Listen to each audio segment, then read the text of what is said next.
Assalamualaikum warahmatullahi wabarakatuh. Saya Johar Madani, mahasiswa Ilmu Politik Universitas Jambi angkatan 2017. Di sini saya akan sedikit menjelaskan tentang konsep pendekatan WID, WAD, dan GAD. Pendekatan yang pertama adalah pendekatan Women in Development atau WID.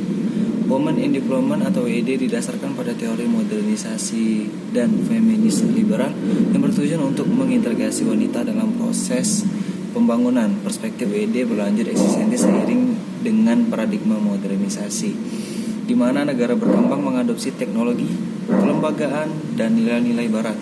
Perspektif WID menekankan persamaan kesempatan untuk wanita, liberal perspective of feminism, untuk membentuk keberadaan wanita dalam proses pembangunan. Kebijakan berorientasi wanita diperlukan dengan ambisi untuk meningkatkan efisiensi dan kemajuan pembangunan ekonomi. Dalam pendekatan WID lebih menekankan posisi produktif dalam tenaga kerja wanita. Pendekatan yang kedua adalah pendekatan Women and Development atau WAD. WAD pada awalnya adalah pandangan neo-Marxis, berpijak pada pandangan feminis yang kuat pada analisis kelas, sosial, dan eksploitasi di negara dunia ketiga. Pendekatan ini berkembang pada pertengahan 1970-an karena melihat keterbatasan dari modernisasi.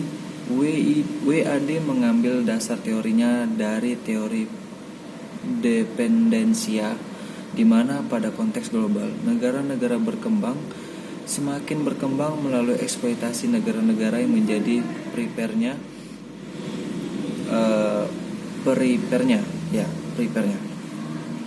Pendekatan WAD mengasumsikan pada perempuan bahwa perempuan sudah berpartisipasi aktif dalam pembangunan. WAD mengadvokasikan bahwa baik wanita bekerja yang dibayar ataupun tidak dibayar sama pentingnya dalam pembangunan. Berbeda dengan WID, WAD percaya bahwa di bawah kapitalisme global, penekanan terhadap perempuan tidak akan berakhir. Pendekatan yang ketiga adalah pendekatan Gender and Development atau GAD. Akar teori dari model GAD adalah feminisme sosialis yang melihat sektor produksi dan reproduksi sebagai basis penindasan perempuan. Artinya, pembebasan perempuan tidak hanya pada sektor reproduksi atau domestik, tetapi juga pada bidang-bidang produktif atau publik. GAD atau Gender and Development memandang pentingnya partisipasi negara dalam menunjang emansipasi perempuan, dan negara memiliki tugas untuk menyediakan jasa sosial yang selama ini disediakan oleh perempuan secara individual, seperti peralatan dan kesehatan.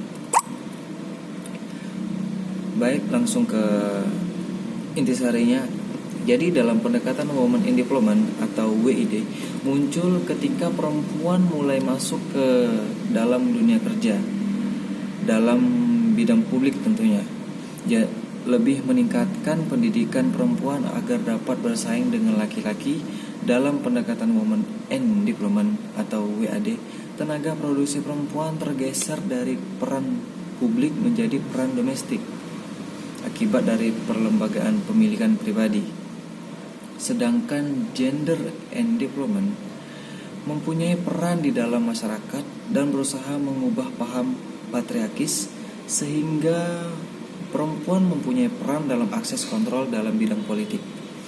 Dengan keterlibatan kaum perempuan dalam pembangunan, maka kepentingan kaum perempuan akan lebih tersalurkan, dan lebih dari itu, kebijakan-kebijakan yang muncul mencerminkan suatu kebijakan yang berorientasi pada kesetaraan dan keadilan gender.